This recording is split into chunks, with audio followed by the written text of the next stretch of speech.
రోజు అనుకుంటాను ఫ్రెండ్స్, పిల్లలకి హెల్దీగా చేసి పెట్టాలని, కానీ ఎప్పుడూ కుదరట్లేదు. ఈ రోజు నుండి అయినా కూడా హెల్దీగా ఫుడ్ పెట్టాలని హెల్దీగా జొన్న పిండితో జొన్న అట్లయితే వేస్తున్నాను.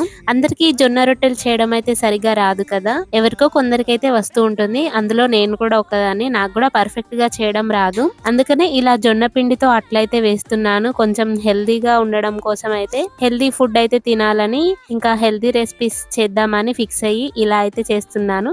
ఇది ఎన్ని రోజుల్లో కూడా తెలియదు. ఇంతకీ చెప్పడమే మర్చిపోయాను, అందరికి హ్యాపీ రిపబ్లిక్ డే ఫ్రెండ్స్. ఈ రోజు రిపబ్లిక్ డే కాబట్టి ఇలా కలర్ఫుల్ గా అయితే నేను జొన్న అట్లయితే వేసాను. మీరు కూడా చేయాలనుకుంటే మరి ఫుల్ వీడియో అయితే చూసేయండి. మన ఛానల్లో అయితే అప్లోడ్ చేశాను, స్కిప్ చేయకుండా చూడండి ఫ్రెండ్స్. అలాగే వెయిట్ లాస్ కోసం ఎంతో మంది జొన్న రోటీస్ తింటూ ఉంటారు కదా, జొన్న రోటీస్ చేయరాని వాళ్ళు ఎవరైనా ఉంటే ఇలా జొన్న అట్లయితే వేసుకోండి. ఈజీగా వెయిట్ లాస్ అయితే అవుతారు. అలాగే హెల్దీ రెసిపీ. మరి వీడియో నచ్చితే ప్లీజ్ సబ్స్క్రైబ్ చేసుకోండి ఫ్రెండ్స్, లైక్ చేయండి ఫ్రెండ్స్.